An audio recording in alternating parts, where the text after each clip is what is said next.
You've seen the spy shots, the teasers, the forum posts. We all knew something new was coming from RockShox, and now it's here. I've been lucky enough to ride it on not one, but two different bikes. And now we can talk about it. It's the new RockShox Vivd.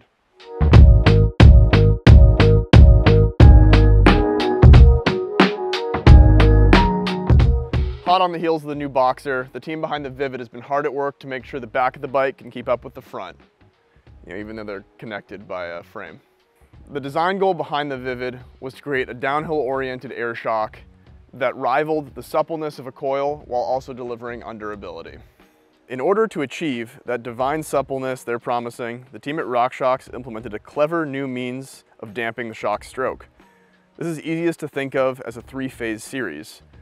The first 10% of travel bypasses the compression damping generated by the main piston, allowing the shock to move very freely at the top of that stroke. RockShox is calling this touchdown technology. I'm not sure if you can tell, but I'm not much of an American football player. If I got tackled by a real football player, I'm pretty sure I would shatter like glass. But from what I understand, touchdowns are a good thing. After that initial touchdown phase, you go into the rest of the shock stroke. So from 20 to 70%, it's gonna feel a lot like a regular air shock. You can tune the mid-stroke support and the bottom out using bottomless tokens, just like any prior RockShox product.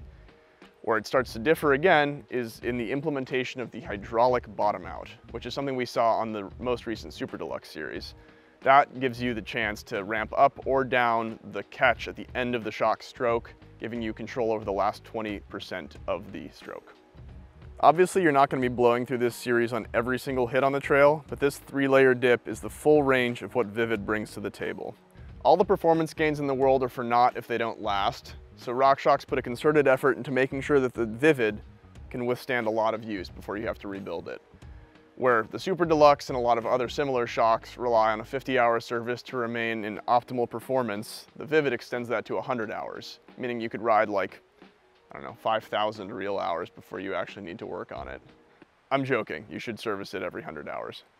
In keeping with the rest of the RockShox lineup, adjustability is relatively straightforward on the new Vivd.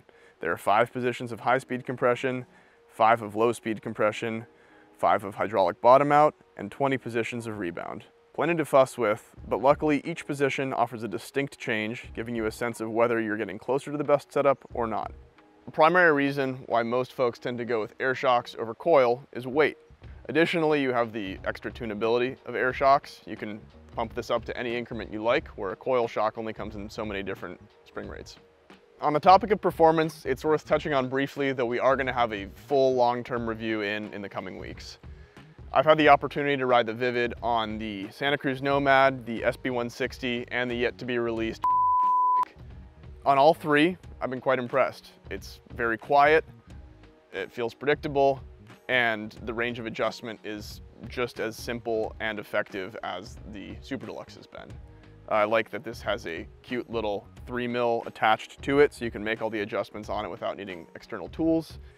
There are 5 different spec levels available for the new Vivd, ranging from the base model all the way up to the Ultimate, which is what you see here. Pricing is only available on the Ultimate models, coming in at $729 USD. It's also worth quickly touching on the fitment with this shock. It's significantly bigger than the Super Deluxe, which is a pretty skinny air shock as far as things go. The overall geometry of it looks a little more like an X2 with the fat air can and the stanchion out front. I think fitment is going to be similar to Coil shocks on some bikes, so you're going to want to make sure with your manufacturer that the new Vivd is going to fit, that they have a tune for it, and that the eye-to-eye fits as well. All right, that's the first look at the new Vivd. As I said before, we'll have a long-term test review coming out soon, so stay tuned for that. For now, just let us know what you think in the comments, subscribe to the channel, and if you don't want to, just go out and ride your bike. Peace. I've had the opportunity to ride the Vivd on the Santa Cruz Nomad, the SB160, and the yet-to-be-released Beat Boot bike. Sorry.